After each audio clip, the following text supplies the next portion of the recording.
성경문학 독자 여러분 안녕하세요. 성경문학 낭독 28번째 시간입니다. 오늘은 전도에 대한 이야기를 나눠보겠습니다. 성경문학 전도, 전도자의 삶에 맺힌 결실. 카톡.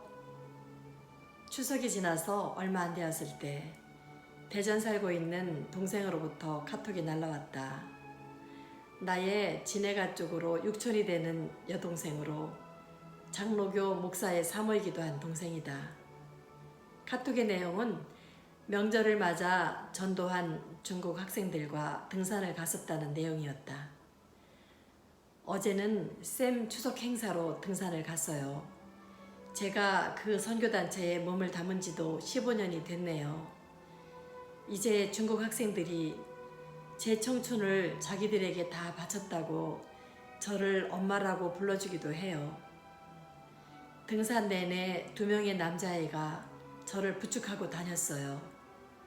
밥하면 설거지 해주고 이야기도 잘해주고 중국 아이들을 통해 제가 너무 많은 힐링을 받아요. 이제 팀장도 중국 학생이 하고 한남대에 많은 열매를 주셨어요. 복음을 나에게 전해준 언니에게 정말 감사하죠. 그리고 곧이어 다시 날아온 카톡. 언니가 나에게 복음을 전해준 그날 밤 이야기는 중국 아이들에게 복음을 전할 때마다 이야기를 해요. 때로는 눈물을 흘리면서.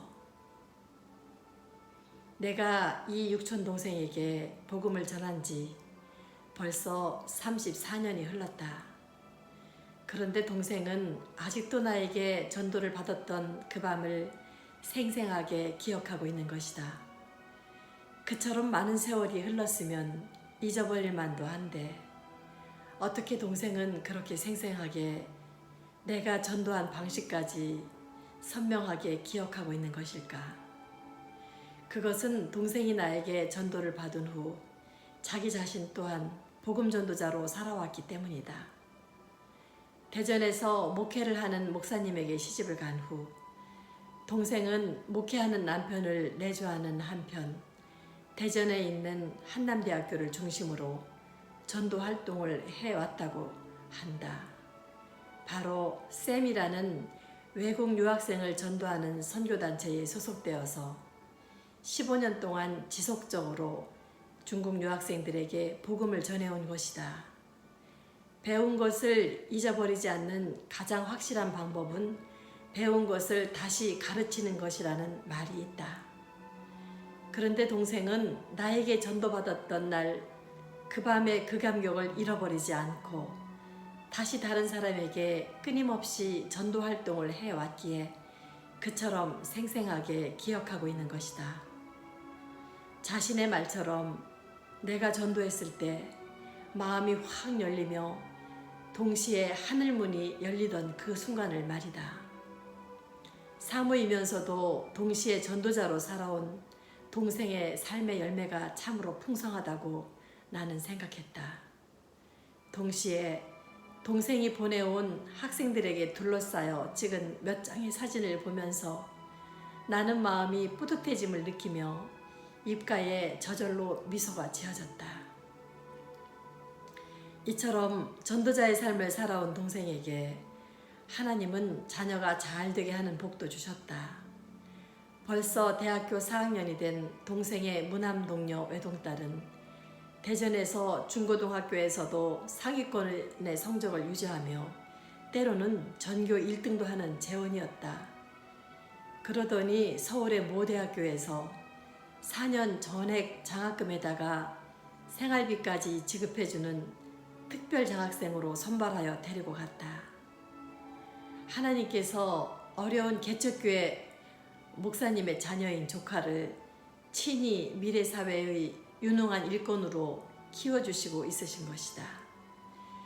개척교회 사모로 어려운 시기를 보내면서 동생은 오랫동안 영어교사로 지냈던 자신의 전공인 영어를 살려서 집에서 아이들에게 영어 과외를 하며 삶을 꾸려가고 아이를 키우면서도 선교 활동을 해왔던 것이다.